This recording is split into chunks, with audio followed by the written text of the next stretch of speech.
5 cerita horor pendek yang bisa didengar atau dibaca saat senggang. Ada banyak kegiatan yang bisa dilakukan untuk mengisi waktu luang. Salah satunya yaitu membaca atau mendengarkan cerita horor. Bagi sebagian orang, membaca atau mendengarkan cerita horor sangat menyenangkan karena dapat memicu adrenalin. Selain itu, aktivitas ini juga cocok dilakukan bagi seseorang yang ingin menguji keberanian agar sifat penakut yang dimilikinya berkurang. Jika Anda juga ingin melakukannya, ada banyak cerita horor pendek yang bisa dibaca baik di buku, komik, maupun thread horor di Twitter. Atau, Anda juga bisa membaca atau mendengarkan beberapa cerita horor berikut ini. Berikut ini 5 cerita horor pendek yang dikutip dari berbagai sumber yang bisa dibaca saat senggang. 1. Warung Misterius. Saat aku dan keluargaku berkunjung ke rumah nenek yang ada di Ciamis, Jawa Barat, kebetulan hari itu kami berangkat dari Jakarta pukul 12 siang dan sampai di Kabupaten Ciamis menjelang maghrib karena sering berhenti di perjalanan. 30 menit lagi kami akan sampai di rumah nenek. Namun ayah ingin pergi ke WC dan di kampung itu kami berhenti di sebuah warung remang-remang di pinggir jalan. Sang punya warung memiliki tatapan yang dingin. Kami ingin menumpang di WC-nya dan ia hanya mengangguk. Setelah ayah membuang hajatnya, aku dan ibuku membeli beberapa cemilan di warung itu seperti kue dan roti serta 2 botol minuman. Setelah selesai lalu kami membayar dan mengambil uang kembalian. Dan sampailah di rumah nenek. Karena sampai rumah nenek sudah larut malam jadi kami langsung tidur saja. Dan keesokan harinya aku bercerita kepada nenek yang ayah numpang ke WC di warung perempatan jalan menuju nenek. Dengan terkejutnya nenek bahwa di sana tidak ada warung karena sudah terjadi kebakaran sebulan yang lalu dan penghuninya semua meninggal. Warung itu dirampok dan dibakar oleh malingnya.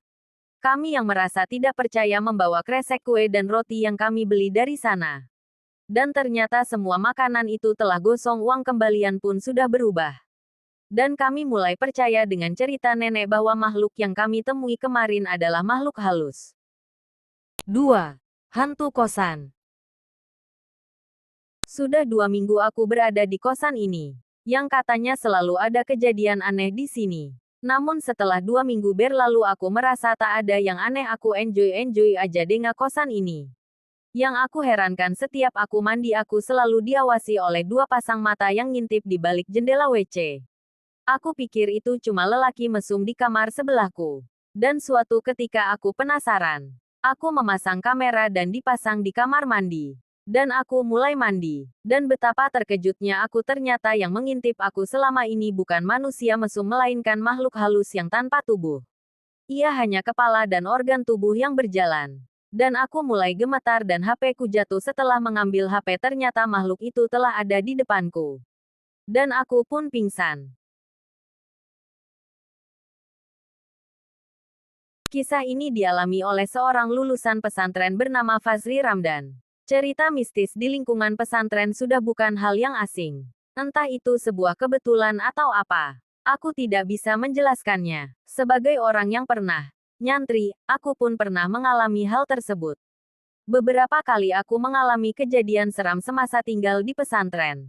Ada satu kejadian yang masih kuingat sampai sekarang. Padahal kejadian tersebut sudah belasan tahun berlalu. Jadi, pada satu malam, aku dan temanku bernama Amin sedang diam di lantai 2 asrama sambil menyetrika baju. Saat itu, pesantren sedang libur sehingga kami bisa menghabiskan waktu dengan melakukan kegiatan yang kami inginkan karena kegiatan rutin santri diliburkan. Banyak juga anak-anak yang pulang kampung karena liburan yang cukup lama. Yang tersisa di asrama adalah anak-anak yang rumahnya di pulau seberang seperti Amin atau mereka yang memang tidak mau pulang walaupun dekat seperti aku.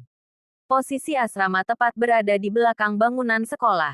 Jadi, kami menyetrika baju sambil melihat pemandangan bagian belakang bangunan sekolah yang gelap karena lampu kelas tidak dinyalakan. Lampu jalan pun tidak ada sama sekali. Jadi bisa dibayangkan, di depan asrama keadaannya benar-benar gelap gulita. Kembali kepada Amin dan aku yang sedang menyetrika. Saat sedang asik menyetrika, aku melihat di bawah ada bayangan orang yang berjalan pergi menjauhi asrama. Kami berdua mengenalinya. Sebut saja namanya Yahya. Amin lalu memanggilnya sambil agak berteriak karena kami ada di lantai yang berbeda. Yahya pun menyahut, Terjadilah percakapan singkat antara keduanya tapi aku lupa apa isi perbincangannya. Selesai berbincang, orang itu pergi menjauhi asrama melewati bangunan sekolah yang gelap gulita. Kami pun melanjutkan kegiatan menyetrika sampai tiba-tiba dari dalam kamar ada seorang teman bertanya kepada Amin. Min, kamu mengobrol dengan siapa? Tanyanya. Si Yahya. Jawab Amin singkat. Hah, dia sudah pulang tadi siang ke Jakarta. Aku baru ingat. Yahya memang pulang dijemput oleh keluarganya. Ah masa, lalu yang berbicara denganku barusan siapa? Pertanyaan Amin itu kemudian menjadi akhir dari kegiatan kami menyetrika dan kami pun buru-buru masuk ke dalam kamar sementara baju-baju kami biarkan bercecer di meja setrika. Biarlah. Nanti pagi dibereskan dan malam itu kami tidur berdempetan di kasur sempit karena ketakutan. 4. Manusia juga bisa menjilat. Seorang gadis sendirian di rumah suatu malam. Untuk pertama kalinya, dia punya anjing untuk menemaninya. Gadis itu mendengarkan berita tentang seorang pembunuh berantai yang berkeliaran. Dia pergi tidur setelah mengunci semua pintu. Namun ada satu jendela masih terbuka. Tiba-tiba dia terbangun oleh suara tetesan air. Takut sepenuhnya. Dia mencoba untuk kembali tidur dan meletakkan tangannya ke bawah tempat tidur untuk dijilat anjingnya. Ketika suara tetesan terus berlanjut, dia pergi untuk memeriksa keran di dapur, kamar mandi dan di mana-mana tetapi tidak menemukan apapun. Dia kembali ke kamarnya dan meletakkan tangan ke bawah lagi untuk dijilat anjing. Suara tetesan terus berlanjut dan gadis itu terlalu takut untuk tertidur. Tapi ketika tangannya dijilat dari bawah tempat tidur, dia perlahan tertidur. Di pagi hari, ketika dia membuka lemari, dia menemukan anjingnya terbunuh dan digantung terbalik. Suara tetesan itu berasal dari darah anjing itu. Di pintu lemari, dia melihat pesan, manusia juga bisa menjilat.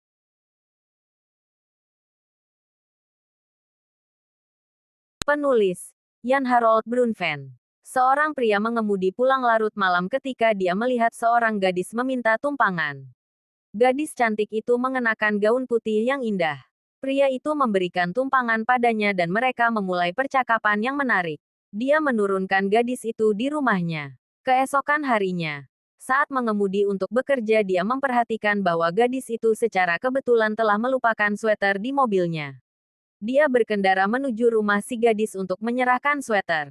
Seorang wanita tua membuka pintu ketika dia membunyikan bel. Dia menceritakan kejadian yang terjadi tadi malam dan memberikan stiker kepada wanita itu.